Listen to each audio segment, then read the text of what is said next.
wabarakatuh. Perkenalkan, saya Fauzia Putri Alisa dari SMP Negeri 1 Painan. Di video kali ini saya akan membahas tentang teknologi reproduksi pada tumbuhan. Sebelum itu, kita harus tahu teknologi reproduksi itu apa. Teknologi reproduksi adalah cara perkembangbiakan yang dilakukan menggunakan peralatan tertentu untuk mendapatkan individu baru yang lebih baik daripada induknya secara cepat. Sedangkan teknologi reproduksi pada tumbuhan yaitu upaya manusia untuk mengembangbiakan tumbuhan yang diharapkan bisa dapat mengatasi masalah dalam perkembangbiakan.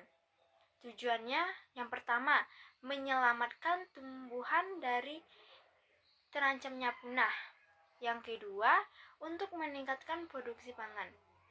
Di video kali ini, saya akan membahas 3 teknologi reproduksi pada tumbuhan.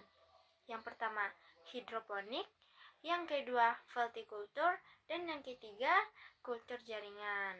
Baiklah, yang pertama kita akan membahas tentang hidroponik. Hidroponik berasal dari kata hidra dan ponos. Hidra artinya air dan ponos artinya daya. Sehingga hidroponik adalah perkembangbiakan tanaman dengan memanfaatkan air tanpa menggunakan media tanah sebagai media tanamnya. Tidak hanya air, tetapi juga membutuhkan larutan nutrisi di dalamnya, serta media penunjang yang tidak larut air seperti pasir, arang, dan batu. Contoh hidroponik pada sayuran yaitu tomat, paprika, selada, mentimun, kangkung, dan bayam.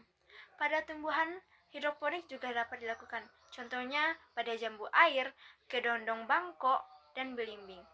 Untuk melakukan hidroponik sangatlah mudah. Hanya ada 3 tahapan teknik melakukan hidroponik. Yang pertama yaitu pembibitan, yang kedua membuat media tanam, dan ketiga perawatan. Yang pertama, pembibitan. Pertama kali kita harus menyemai bibit tanaman agar menghasilkan bibit tanaman yang terbaik. Yang kedua, setelah benih Desember berkecambah, pindahkan ke tempat yang terang dan tidak terkena matahari langsung. Yang ketiga, tunggu sampai berumur 2 minggu dan sampai tumbuh daun baru agar dapat dipindahkan ke media tanam. Yang kedua, membuat media tanam. Seperti contoh pada gambar, yaitu yang pertama, ambil botol mineral, potong menjadi 2 bagian, lalu lubangi di bagian leher botol. Yang kedua, tutup botol dengan kain bekas atau sumbu kompor agar sebagai aliran nutrisi yang akan diserap akar. Yang ketiga, bagian atas botol diisi dengan cairan nutrisi hidroponik. Yang keempat, pasangkan kedua botol dengan posisi leher botol menghadap ke bawah seperti contoh. Setelah media tanam selesai, pindahkan benih tanpa merusak akarnya. Yang ketiga yaitu perawatan. Perawatannya sangat mudah sekali untuk kita lakukan. Yang pertama yaitu menyemprotkan air secukupnya setiap pagi dan sore.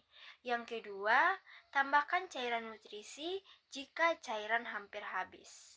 Keuntungan hidroponik yaitu dapat dikembangkan di segala tempat, minimalkan risiko kerusakan tanaman pada saat banjir, tidak membutuhkan lahan yang terlalu luas, pertumbuhan bisa lebih cepat, bebas dari hama penyakit, memiliki hasil taman yang berkualitas tinggi, dan hemat dalam perawatan. Berikut contoh dari penanaman secara hidroponik.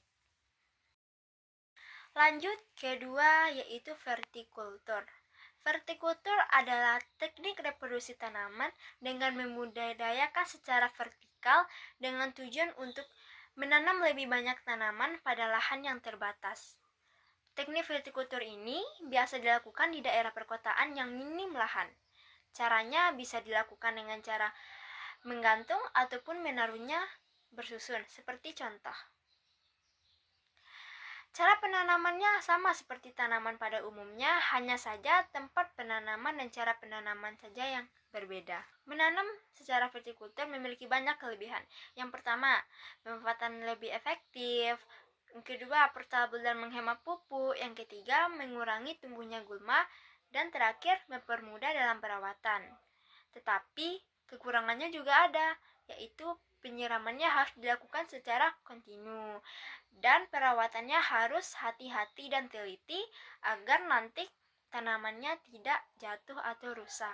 Contohnya dapat dilakukan secara vertikultur yaitu selada, paprika, tomat, timun, kangkung, cabai, dan bayam.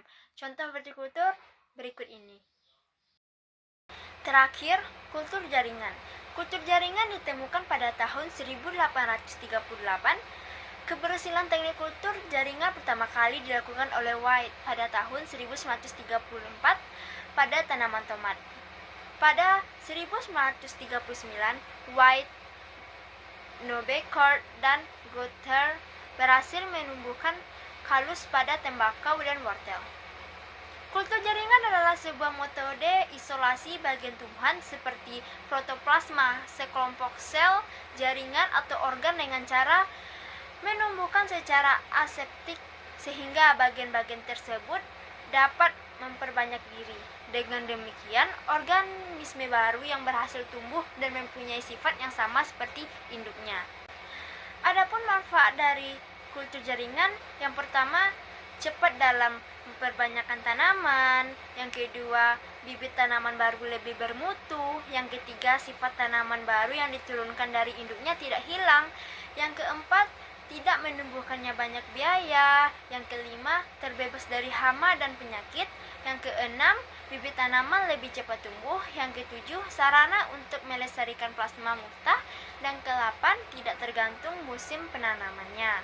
Adapun kekurangan kultur jaringan, yang pertama, tidak dapat mengubah sifat tanaman dihasilkan dari tanaman induknya. Yang kedua, tidak dapat menghasilkan individu baru jika dilakukan teknik kultur hewan. Metode kultur jaringan terbagi menjadi dua. Yang pertama, metode padat, yaitu teknik kultur jaringan menggunakan media padat. Metode ini banyak dipakai untuk menumbuhkan protoplasma setelah diisolasi. Yang kedua, metode cair, yaitu teknik kultur yang menggunakan media cair berupa larutan nutrisi. Metode ini biasa dilakukan pada eksplan 1, yaitu substansi gel. Tipe kultur jaringan. Yang pertama, kultur haploid, yaitu teknik kultur menggunakan bagian reproduksi tanaman sebagai eksplannya, seperti tepung sari, kepala sari, dan ovul, sehingga menghasilkan tanaman haploid. Yang kedua, kultur protoplasma, yaitu teknik kultur jaringan menggunakan sel yang telah terlepas dari dinding sel sebagai eksplannya. Yang ketiga, kultur substansi, yaitu menggunakan eksplan, yaitu kalus atau jaringan meristem dalam bentuk sel atau agregat. Yang keempat, kultur organ, yaitu menggunakan bagian-bagian tertentu dari tanaman seperti akar, batang, helai daun, dan buah muda. Yang kelima, kultur biji, yaitu memanfaatkan biji sebagai eksplannya. Dan yang keenam, kultur meristem, yaitu memanfaatkan akar, batang, dan daun muda.